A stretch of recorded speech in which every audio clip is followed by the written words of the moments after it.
Nagsimula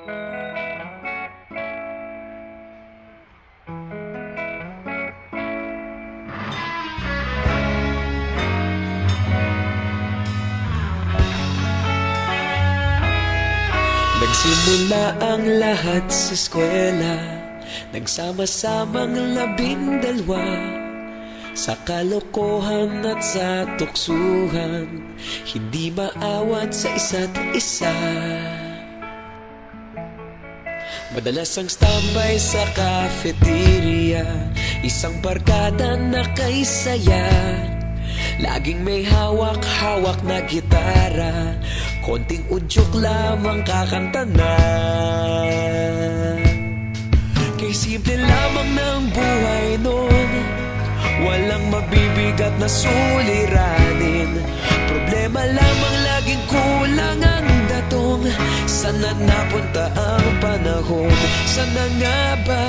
Sana nga ba? Sana napunta ang panahon? Sana nga ba? Sana nga ba?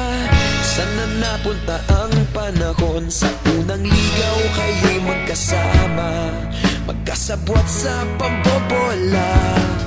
Walang sikreto kayong tinatago, okay sarap ng samahang barkada. Nagkawatakan na sa kolehiyo, kanya-kanya na ang lakaran. Kahit minsan na lang kung magkita, pagkakaibigay hindi nawala. At kung saan na napadpad ang ilan, sa dating eskwela meron din naiwan. Meron pa ng mga ilang nawala na lang, nakakamiss ang dating samahan. Sana nga ba? Sana nga ba? Sana nga bang barkada ngayon? Sana nga ba? Sana nga ba?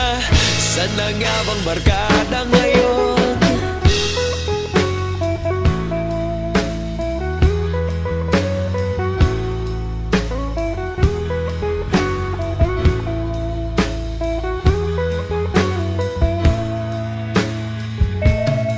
Ilang taon din ang nakalipas, wala pa sa aming tatay na nagsusumikap upang yumaman at guminhawang kinabukasan. Paminsan-minsan kami nagkikita, mga naiwan at natira. At gaya nung araw namin sa eskwela, pag magkasama'y nagwawala. Napakahirap malimutan ang saya ng aming samahan. Kahit lumipas ng ilang taon, magkabarkada pa rin ngayon. Magkaibigan, magkaibigan, magkaibigan pa rin.